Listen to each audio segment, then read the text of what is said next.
Welcome to Dollar Theater, a series where I cover films that I grabbed for $1. I like to dig through my local dollar store's movie section and see what I can find. It's almost like the media equivalent of dumpster diving. My finds have all ranged from big blockbuster movies to films nobody has or should ever watch. Today we're covering something closer to the latter than the former, with a 2018 horror thriller title, Deadheading. Deadheading was directed by David Easton, a British film director and a man of many talents. He shot, wrote, directed, and even edited the film. While doing my research, it was hard to find much of anything on the creation of the film, from box office to budget, or even a picture of the director. But with groundbreaking special effects like this, I'm guessing the budget wasn't very large.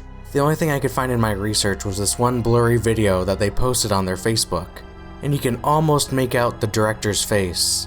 This isn't Easton's first feature, however. He has one other film under his belt by the name of Bloodline, the most generic title I've ever seen. And it too is a low-budget thriller. It's free on YouTube if, for some reason after watching this video, you want to see more of this man's work. While what I have seen so far hasn't impressed me, I won't let that negatively affect how I see this movie. Honestly, the Blu-ray's cover gave me some hope for the film. A woman covered in blood standing in front of a burning plane in the background. This gave me a vision of a more over-the-top, cheesier version of Snakes on a Plane. Sadly, those expectations were way too high for this film to achieve. The film follows Anna, a stewardess. Technically these days, we're all cabin crew. Less sexist, apparently. My bad. On a flight to the Queen's country. She's dealing with things from vomiting children and even worse, British people who are a little too handsy. All in all, a pretty normal flight, minus the man she elbowed for being a little too grab happy. The entire crew have a long layover, so they all stay at the same hotel. And while she's in line for check-in, this is where we start to see her white woman rage really kick in. Anna gives a murderous stare at the receptionist until she just materializes a reservation. I almost thought this film had a supernatural element to it, but no, apparently white women are just that powerful. And this hotel stay is where we spend the rest of the movie. We get to watch Anna call her husband, hang out at the bar, have a nice dinner, and that's pretty much the next 20 plus minutes of the film. And then finally something of consequence for the plot actually happens. She meets a man at the bar and starts flirting with him, until eventually shooting him down, telling him that she's married and going back up to her room. The man follows her up, knocks on the door, she lets him in, and then blacks out. She wakes up covered in blood, and the man dead on her bed. What could have happened? I mean, it probably doesn't take a rocket scientist to figure out what happened, right? But it does take our protagonist quite a while. She spends the next 20 minutes or so cleaning up the room, trying to hide the man's clothes and hide the body, while asking, who could have done this?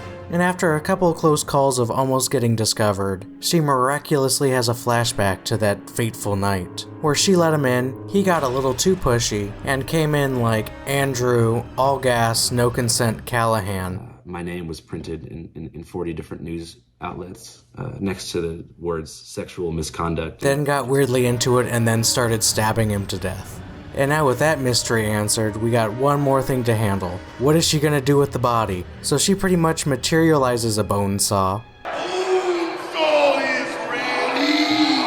She carves him up and puts the remains into trash bags, and just walks out the front of the hotel like nothing happened. She gets on a plane back to the US. I don't know how her luggage didn't get stopped by the British airport security. Maybe they're just not as scrutinous as TSA. I'm TS. Motherfucking A. We handle shit.